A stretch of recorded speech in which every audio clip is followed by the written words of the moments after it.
మీ అందమైన ప్రయాణం ప్రారంభించండి. 39 మీరు తల్లిదండ్రి అవ్వాలనే కలలను సాకారం చేయడానికి సహాయపడుతుంది. ఇర్రెగ్యులర్ సైకిల్స్ వచ్చే వాళ్ళందరికీ ఇన్ఫర్టిలిటీ ఉంటుందా? ఇది జనరల్గా చాలా మంది తెలుసుకోవాల్సిన విషయము. ఇర్రెగ్యులర్ సైకిల్స్ వస్తే చాలా మంది అసలు హాస్పిటల్కి కూడా రారు. 3 months 4 months పీరియడ్ అవ్వకపోతే ప్రెగ్నెన్సీ ఏమో అనుకుని ఉండిపోయాం మేడం ఇంట్లో, కానీ టెస్ట్ చేసుకుంటే ప్రెగ్నెన్సీ రాలేదని చెప్తుంటారు.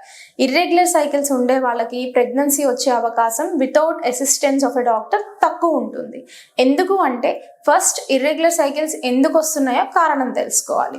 This is doctor Kavya, fertility expert, 49 hospitals, Vizag branch. అసలు ఇర్రెగ్యులర్ సైకిల్స్ ఎందుకు వస్తాయి? డిఫరెంట్ కాజెస్ ఉంటాయి. బట్ మోస్ట్ కామన్ గా అందరి నోట్లో నానేది పీసీఓడి. అదొక్కటే కారణం ఉంటుందా ఇర్రెగ్యులర్ సైకిల్స్ రావడానికి? No, not like that.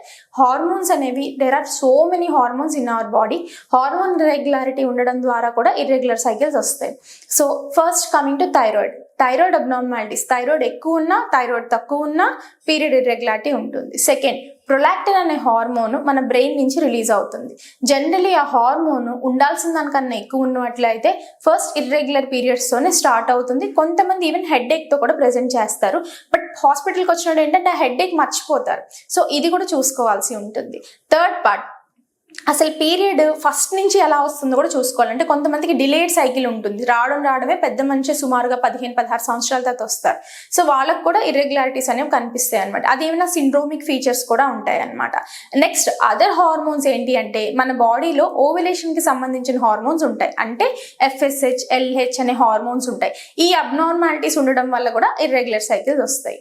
Next most గా వినిపించేది PCOD is nothing but irregular hormone release in our body. So ఎప్పుడైతే హార్మోన్ రిలీజ్ అనేది అబ్నార్మల్ గా అవుతుందో పీసీఓడి అనేది వస్తుంది అనమాట. ఈ పీసీఓడిలో మళ్ళీ వెయిట్ కి తాలూకా లక్షణాలు కూడా ఉంటాయి. అంటే డయాబెటిక్ ఉండే లక్షణాలు కూడా ఉంటాయి అనమాట. చాలా మందికి ఏంటంటే పాపం చిన్నవాళ్ళు అయినా సరే డయాబెటిక్ అబ్నార్మాలిటీస్ కనిపిస్తూ ఉంటాయి. వాళ్ళలో ఇన్సులిన్ రెసిస్టెన్స్ అంటారు. ఆ పేషెంట్స్ కూడా పీసీఓడి వచ్చే అవకాశం అనేది ఉంటుంది అనమాట. ఇవి మోస్ట్ కామన్ గా కాజెస్ పీసీఓడి రావడానికి. సో ఈ కాజెస్ అన్నిటికీ దేనికి కరెక్ట్ ట్రీట్మెంట్ ఉంటుందో దానికి ఉంటుంది. అంటే థైరాయిడ్ కరెక్షన్ చేసుకోవాలి, ప్రొలాక్టిన్ కరెక్షన్ చేసుకోవాలి, ఓరల్ కాంట్రసెప్టివ్ పిల్స్ కొంతమందికి ఇవ్వాల్సి ఉంటుంది. ఎందుకంటే కొంచెం హార్మోన్ కరెక్షన్ కి ఇవన్నీ చేసుకున్న తర్వాత పీరియడ్ రెగ్యులరైజ్ అవుతుంది అనమాట.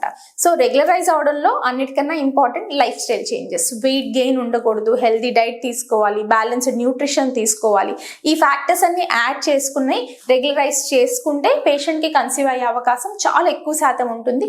Simple example is 10% of decrease in body weight will increase chances of getting pregnant by 50% అనమాట. సో ఇవన్నీ చేసుకోవడం ద్వారా 50% chances that patient will conceive with PCOD are irregular cycles కూడా ఉంటాయి అనమాట. సో ఇవన్నీ తెలుసుకోవాలి అంటే ఇర్రెగ్యులర్ సైకిల్స్ వస్తుందిలే పీరియడ్ అనుకోవడం కన్నా డాక్టర్ని వెళ్ళి కన్సల్ట్ చేస్తే వాళ్ళు దాని తాలూకా టెస్ట్లు అనేవి చేస్తారు.